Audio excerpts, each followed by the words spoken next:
how to overcome fear.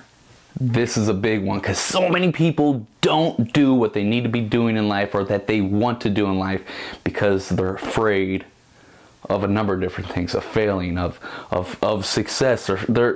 It's the fear that paralyzes them from taking action and living a fulfilled life. And we're going to talk about how to overcome fear. What is up, my winning friend? Welcome back to another video. My name is Zach. And if this is your first time here and you want the best tips on how to dominate your goals, hit the subscribe button, tap the bell notifications. That way you don't miss anything. We're getting started right now. Yeah, we some goal getters. We're getting started right now. Right We now. some goal getters. All right, man, the best way to overcome fear is to make it too painful not to take action, not to at least try.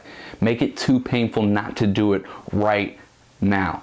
It's really important that you do it right now. The more you put it off, the more that fear creeps in, the bigger it gets, and the more it paralyzes you from taking action on things that could bring you happiness and fulfillment in your life. We make all of our decisions based off of two things. Every single decision that you've made in your life and that anybody else has ever made in their lives is based off of these two pillars, and that is our desire to gain pleasure and our need to avoid pain. Now, the first, our desire to gain pleasure, that's great, but most of us, our need to avoid pain is greater than our desire to gain pleasure. So use these two pillars to assist you and propel you and empower you to dominate your goals instead of using them to hold you back from them. We got to link that pain and pleasure appropriately. Make it so freaking painful to not take action on your goals another second that it spurs you into taking action immediately. That's one of the most effective ways to eliminate fear. Because once you start doing the thing, once you start actually taking action, 9 times out of 10, I'm willing to say 99.9% of the time, you're going to realize that what you were afraid of really wasn't even that frightening in the first place. It was just what you imagined to be afraid of. It was something that you imagined. It wasn't even real. And once you start doing it, you're like, man, that wasn't even that bad. So link that pain and pleasure appropriately. I got some extra tools and tips to help you link that pain and pleasure appropriately. A great way to do this, to actually make it practical, is to ask yourself pain and pleasure inducing questions. Like, ask yourself, if I don't take action on this now, how am I going to feel? How am I going to feel if I never try to actually do this? What will it feel like if I accomplish it? What will it feel like if I give it my all? Like that will give you that drive, that burst of energy that spurs you into action that you need to actually make these things real. I forgot, another pain and pleasure inducing questions is value driven. Like, ask yourself, am I meeting my values? If you haven't seen the video on how to structure your values and rules to meet your values, make sure you check out that video right there. It is fire. Are you meeting your values by not taking action? Or is taking the action going to make you meet your values? Our values are also another huge factor that drive all of our decisions, and by setting up the right values in place, that can help us determine what leads to pain and pleasure. It's a system. It all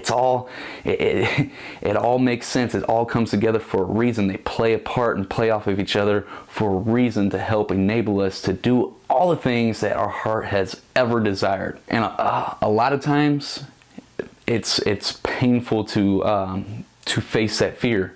A lot of times that fear can get so crippling and paralyzing, but one thing that's going to get you through that is to develop a strong enough why. And what I mean by that is, why do you have to do this? Why is it that you want to accomplish whatever goal it is that you have?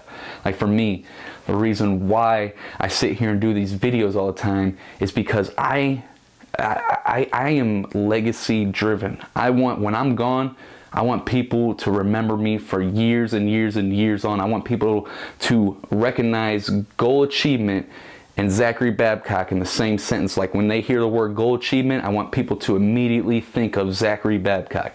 That's the kind of legacy I want to create. I want I want to go down in history as something great, legendary. So that's my why. That's what drives me to even get up and record these videos some days when I don't even feel like doing it. But you know what? I remember my why I started. And if I don't do that, that's going to be too painful for me to not do it. You get what I'm saying? I link the pain and pleasure appropriately. So build that strong enough why.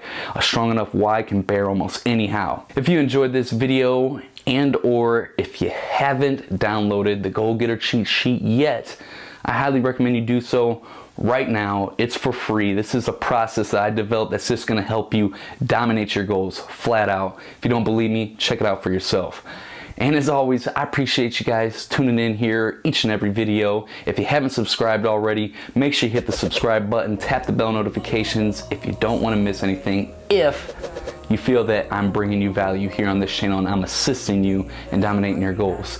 And as always, thanks for watching. I will see you next time. Yeah, we some go getters. We're getting started right now. Right We now. some go getters.